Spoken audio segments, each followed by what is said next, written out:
Nous sommes de retour sur le plateau du jeudi anthropologie avec notre professeur des humanités classiques africaines, Nusere Kalala Omotunde. Et là, on va passer au cours du jour, puisque vous nous avez donné votre avis effectivement sur la lutte et donné quelques conseils. Et on retiendra, et je pense que c'est un petit peu votre objectif, il faut qu'on développe notre économie. Il faut qu'on soit plus solidaire économiquement. Il faut qu'on ait ce sentiment intérieur que la puissance, elle est en nous. Et que là où nous sommes, et le territoire que nous avons, nous permet de nous réaliser à l'échelle internationale. On n'a pas de doute à avoir là-dessus. Mais on a plus besoin de nous-mêmes que nous aurions besoin de l'Europe. Et ça, il faut le savoir. Il faut savoir un certain nombre de choses. Parce qu'il y a beaucoup de choses sur le fonctionnement financier de la Guadeloupe, c'est-à-dire l'intérêt qu'a l'Europe d'avoir la Guadeloupe sur le plan financier. Moi, je vous dirais qu'il y a des articles dans le magazine Le Point, quand ils font la balance, vous voyez, ils vous disent que la Guadeloupe remonte à la France des dizaines de milliards chaque année.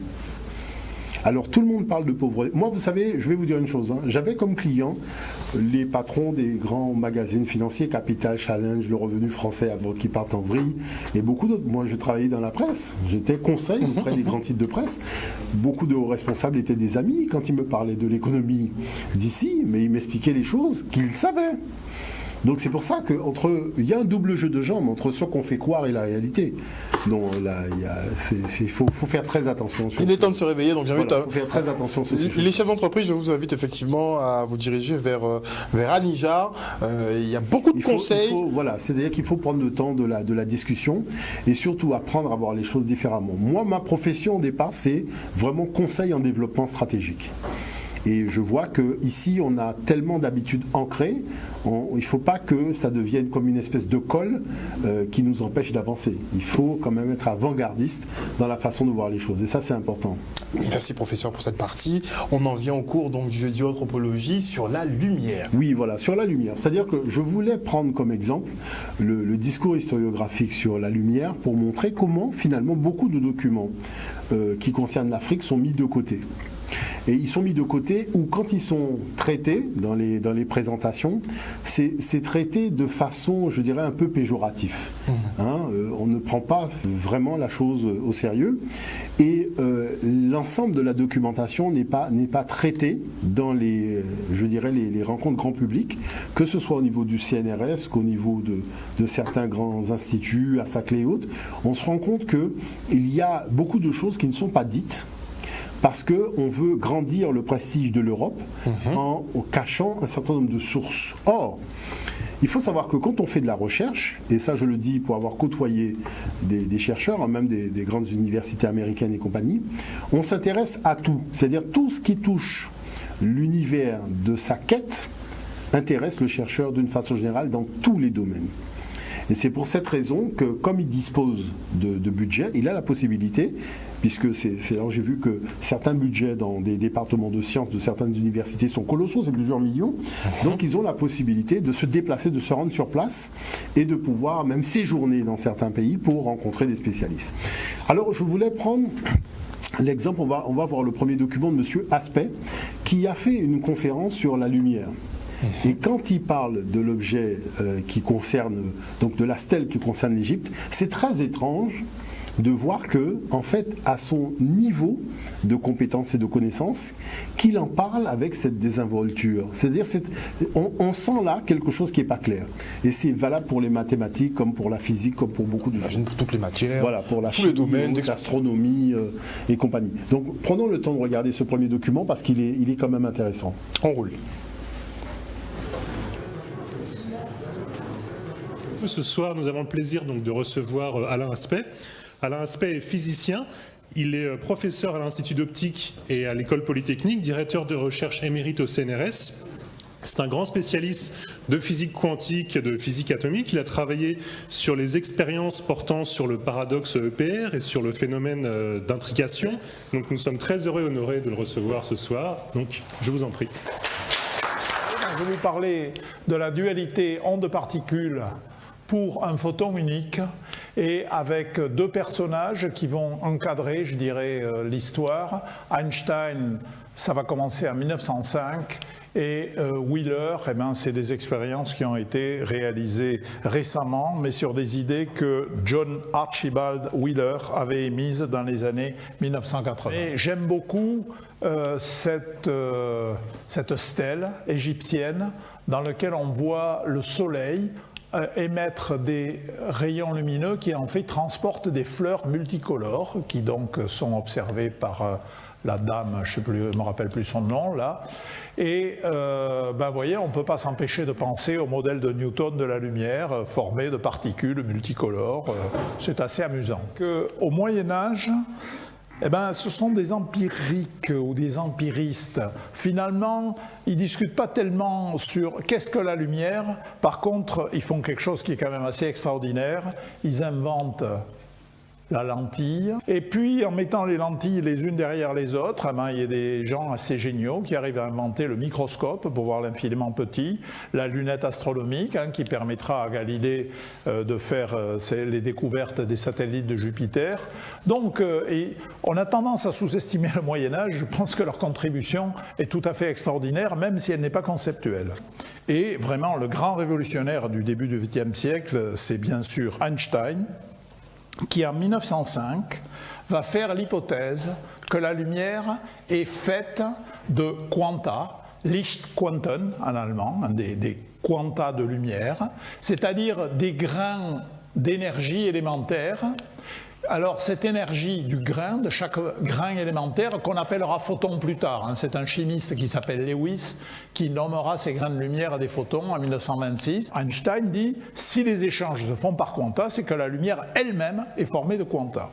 Donc la lumière est formée de grains, d'énergie.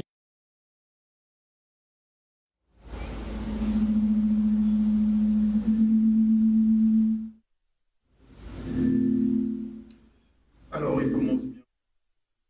On parlait de lumière, mais après c'est cette dame-là dont on a oublié le nom, et bon, des explications un peu très légères, comme vous dites. Très évasives. Alors, il faut savoir que la réalité, notre réalité commence ici. C'est-à-dire que les grands savoirs, les savoirs de l'humanité sont présentés comme étant l'apanage des personnes d'ascendance européenne. Et lorsqu'on parle du manque de confiance des personnes ressortissantes des pays du Sud, ça vient de là aussi. Parce que si vous étiez dans le domaine de la religion, tous les saints seraient blancs, et Jésus serait blanc, Dieu serait blanc. Donc, vous voyez bien que ça, c'est ce qu'on appelle de la mise en scène historiographique. Le truc, c'est que comme vous avez un système qui sous-tend ce discours en le finançant, donc ça fait que les discours contraires qui ne seraient pas financés n'auraient pas la même aura médiatique, c'est-à-dire dans les documentaires et les magazines et compagnie. Et c'est comme ça que finalement, je dirais, une certaine idée des rapports entre les humains prennent corps en donnant l'impression aux jeunes d'ascendance européenne que le savoir est redevable au cerveau des Européens et que les autres étaient spectateurs. Clairement. Il faut savoir que dans la réalité, tout cela est complètement faux. C'est faux pour plusieurs raisons, parce que l'Afrique a généré tous les corpus scientifiques. Mais ce qui est très étrange, c'est que ce sont des corpus qui ont été générés à des états d'aboutissement moderne. C'est-à-dire notre modernité est toujours basée sur ce que l'Afrique a fait. Quand vous prenez l'année de 365 jours, un quart avec 12 mois, ça vient... Mais monsieur, est-ce qu'on a inventé quelque chose depuis, en fait, en réalité? C'est-à-dire que l'homme, en fait, nos ancêtres ont considéré que le vrai inventeur, c'était Dieu. Qu'on ne faisait que découvrir ce qu'il avait inventé. C'est pour ça qu'on n'a pas eu la démarche d'indexer le nom de quelqu'un à une découverte. Puisque la notion de science sacrée, c'était que tout domaine scientifique a un fondement, c'est de collaborer à la vie. Donc, et de faire passer l'énergie du créateur de la création. Donc c'est pour cette raison que les choses n'étaient pas aussi basées sur l'ego, puisque avec l'arrivée des Grecs, Pythagore a fait ci, Thalès a fait ça. On aurait dû avoir le théorème de Yamesu, mais il n'a pas voulu donner son nom au théorème. On est dans l'ego, on est aussi dans l'escroquerie, il faut quand même se le dire. Surtout. Mais le but du jeu, c'est de se donner une espèce de civilisation qui aurait l'ascendant sur tout le monde. Et quand je vois par exemple des documentaires où le discours est fait comme ça, par exemple à Mayotte ou Papouasie-Nouvelle-Guinée, quand les Européens se présentent comme les inventeurs de tout, en présentant leur Jésus blanc et compagnie, on voit bien que finalement, jusqu'à aujourd'hui, on est encore dans la même escroquerie que l'époque du 15e et 16e siècle. Toujours est-il que la problématique de fond qui est très gênante, c'est le fait que M. Aspect parle des lentilles comme étant une invention du XVIe siècle. Du Moyen Ça, Âge, donc. c'est quelque chose de très surprenant. Alors, je vais vous montrer justement le deuxième document qui concerne, je crois, la dimension des lunettes. C'est important de regarder ça parce que vous allez tomber des nues. On part pour le deuxième document. Que pouvons-nous dire à propos de l'intervention de M. Alain Aspect, à propos notamment des lentilles? Alors c'est vrai, si nous regardons ce document émanant de l'Observatoire de Paris, on nous dit que dès le Moyen-Âge, on fabrique des lentilles de verre pour corriger la vue. Mais ce n'est qu'à la fin du XVIe siècle que la science s'empare de la question des lentilles. L'Italien Giambattista della Porta, 1534-1535 à 1615, publie un ouvrage intitulé Magia Naturalis en 1585, dont une partie est entièrement consacrée à l'optique. Le texte est obscur, mais on y trouve l'explication théorique du fonctionnement de la lunette. Donc c'est principalement à cette période que l'historiographie fait tout simplement apparaître la notion de lentille et la notion de lunette. Sauf que il a existé des lentilles durant l'Antiquité en Afrique. Et cela, nous le devons au professeur Flinders Petrie qui, en effectuant des fouilles en Égypte, a trouvé, non loin de Tanis, effectivement des lentilles. Alors, ces lentilles ont été trouvées dans une tombe à Elwan et elles sont exposées aujourd'hui au British Museum. Et l'aspect de ces lentilles montre bien qu'elles ont fait l'objet d'une utilisation mécanique dans le cadre d'une lunette, et cela, personne n'en discute. Donc, chose importante, l'historiographie doit commencer avec les premières lunettes optiques réalisées en Afrique à l'époque de l'Égypte pharaonique. Incroyable. Hein. Voilà, donc vous voyez qu'il y a un problème. Un gros problème. Il y a un gros problème. Il y a un gros problème, c'est-à-dire qu'on ne peut pas dire qu'on est objectif, qu'on fait l'histoire des sciences, la philosophie des sciences, et passer sous silence Complètement. que non seulement on a trouvé des lentilles optiques en Égypte qui remontent à plus de 3000 ans, donc, et en plus, on voit qu'il y avait un mécanisme dans lequel la lentille s'emboîtait pour faire les observations dans les deux sens, c'est-à-dire microscope pour regarder l'infiniment petit et regarder le ciel et les étoiles. Donc, vous voyez que on sous-tend un discours que, bon, c'est des empiristes, ils font de la magie, mais les outils technologiques utilisés sont passés sous silence. Et vous voyez que la chose, elle est quand même assez extraordinaire, c'est-à-dire que si on n'a pas, je dirais, compris la nature du discours scientifique de l'Europe sur l'apparition des connaissances dans l'histoire de l'humanité, eh bien on a du mal à comprendre qu'en fait, on ment. Voilà, c'est-à-dire que la chose passe à côté de la vérité. Et ça, c'est important. Je voulais, parce que le temps passe vite, qu'on puisse voir le document suivant, parce qu'il faut continuer dans l'étude, il y a des choses extraordinaires. On part pour le troisième document maintenant. Que pouvons-nous dire à propos de la nature de la lumière? Il faut savoir que les stèles de l'Égypte pharaonique sont très pertinentes parce qu'elles nous révèlent finalement l'intérêt que portaient les savants et les théologiens de l'Afrique noire pharaonique pour la lumière émanant notamment du disque solaire. Beaucoup de traces de leurs observations, de leur expérience existent encore aujourd'hui, comme par exemple ces rayons solaires gravés sur les parois intérieures du temple de Dendera, donc émanant d'une lucarne. Cette analyse vient du professeur François Doma, où on voit bien qu'il s'agit ici des rayons de solaire pénétrant à l'intérieur d'un temple. Mais il y a eu véritablement une richesse d'analyse qu'il convient de souligner. Tout d'abord, en haut à droite, on a le hiéroglyphe déterminant le mot Seti, darder, rayonner. On a le hiéroglyphe servant à écrire le mot Kra au milieu qui signifie apparaître. Ce signe représente une source lumineuse émettant des ondes sphériques s'épanouissant dans l'air. Pour cela, je vous invite à voir les propriétés ondulatoires de la lumière, interférence, diffraction de Huygens et de Fresnel. Et nous avons aussi les hiéroglyphes déterminatifs de tous les mots désignant la lumière, notamment la lumière solaire. Et pour cela, on peut voir les propriétés corpusculaires de la lumière de Lucrèce, de Newton et d'Einstein. D'accord? Et sur les lignes inférieures, donc on a différentes peintures désignant le soleil. Donc qu'est-ce qu'on constate? On constate en fait que la représentation de la lumière solaire, donc elle est très intéressante et très pertinente, puisque nous voyons des rayons, nous voyons des paquets de lumière, nous voyons des grains de lumière. Donc il y a là véritablement une expérimentation profonde de l'analyse physique et astrophysique, énergétique aussi, au niveau des fréquences sur la nature réelle de la lumière. Prenons le temps de voir la stèle de la Dame de Tempérette. Elle date de la 22e dynastie, soit nous sommes en 1000 de l'ère ancienne africaine, elle est au musée du Louvre. Donc c'est une stèle qui a deux faces. Donc elle a une hauteur de 31 cm et elle comporte deux faces. Donc sur une des faces, on voit la Dame de Tempérette qui adore Dieu la nuit sous le nom d'Atum. Et sur l'autre face, on voit la Dame de Tempérette qui adore Dieu le jour sous le nom de Ré. Donc c'est à partir de ce nom, Ré, qu'on aura le Deus jusqu'au mot Dieu que nous utilisons aujourd'hui. Chose particulière, c'est que lorsque nous prenons le temps d'analyser donc ces rayons qui émanent, cette lumière représentée sous la forme de fleurs, de lotus, qui émanent donc du disque solaire, il y a de quoi être très intrigué, parce que les dessins et les couleurs ne sont pas faits au hasard. Pourquoi? Tout d'abord, nous avons des lignes précises, donc qui montrent que la lumière suit un cheminement précis pour arriver jusqu'à nous.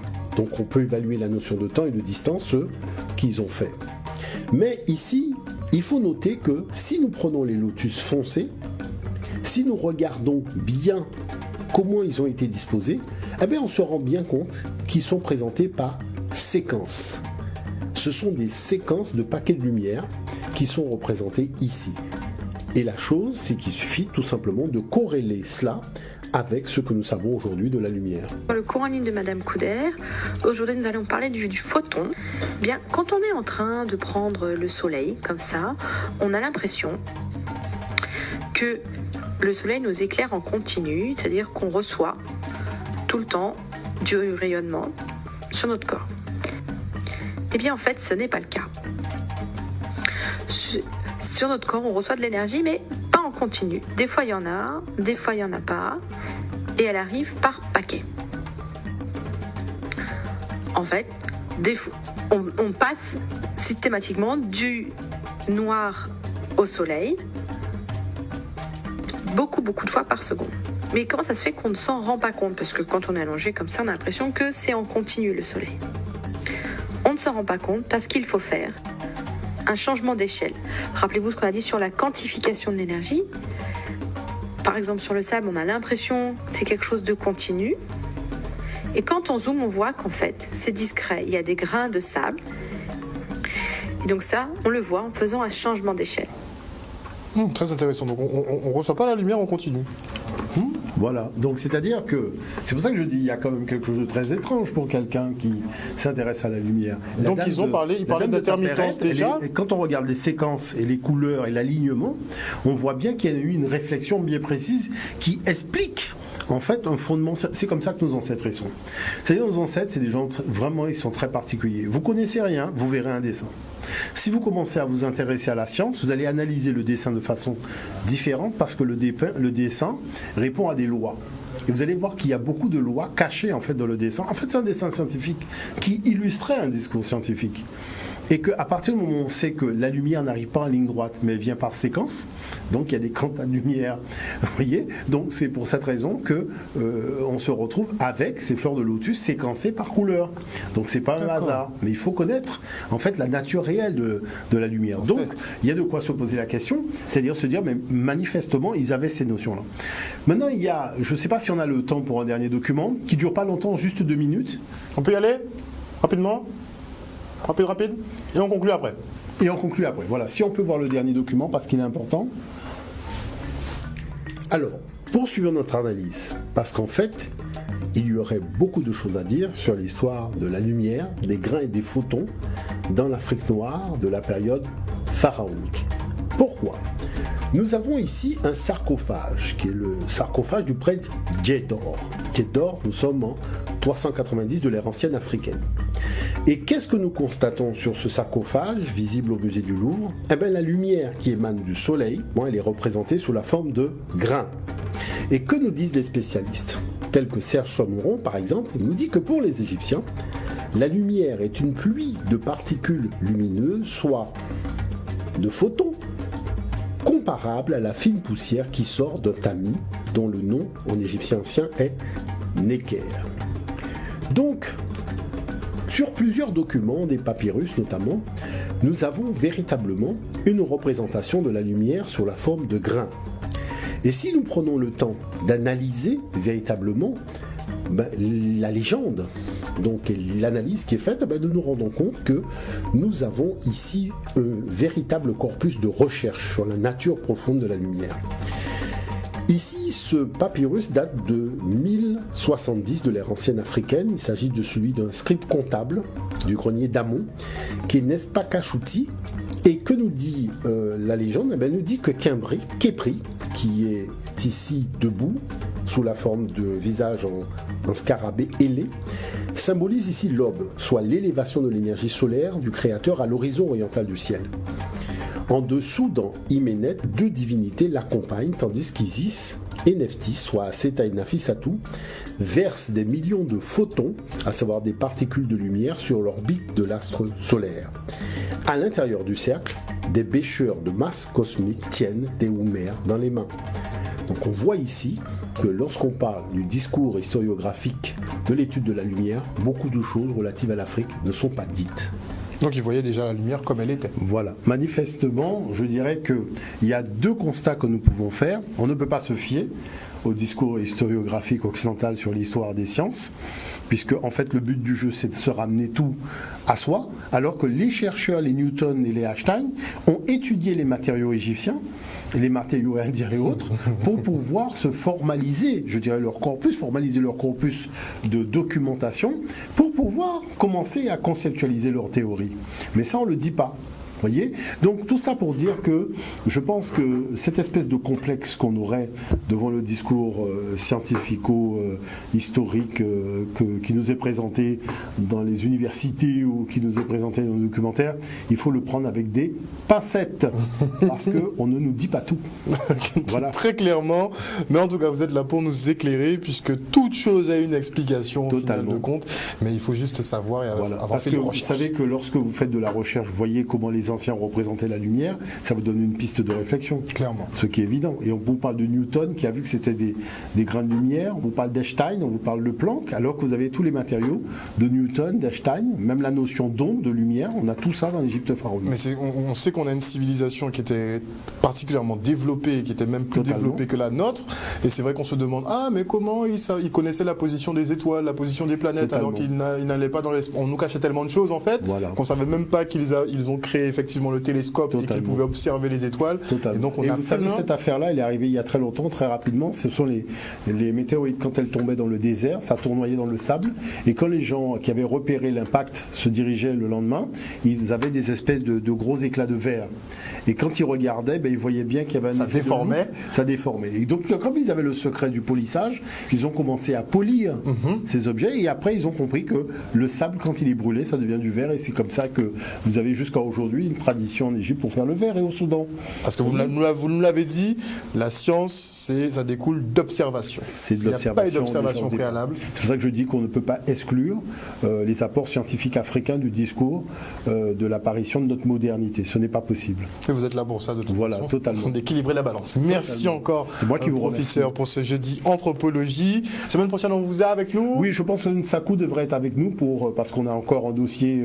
D'ailleurs, on a eu beaucoup de félicitations. Sur sur le gros cas de beaucoup de personnes à l'étranger, donc des gens de la Guadeloupe qui ont des ateliers ou qui font des cours qui organisent des cours de gros cas. Et c'est vrai qu'on remercie tout ce monde-là d'avoir vibré avec nous dans le cadre de la présentation des thématiques. Merci encore, professeur. Donc, on se retrouve donc jeudi prochain pour un nouveau jeudi anthropologie. Oui, on est très centré sur nous parce qu'il y a beaucoup de boulot à faire, il y a beaucoup de rattrapage à faire. Totalement. Et merci à Monsieur Omotunde justement de nous aider à faire ce travail depuis, je crois, ça fait plus de 3 ans maintenant qu'on fait ce travail. Totalement. Et on a encore beaucoup de et choses on a encore beaucoup à faire. Finalement, tellement ils ont tout falsifié. Totalement. Passez une excellente soirée à l'écoute des programmes de Canal 10. Après la coupure pub, vous retrouverez Brigitte Zabarel pour Santé 10. Passez une excellente soirée. Bisous, bisous.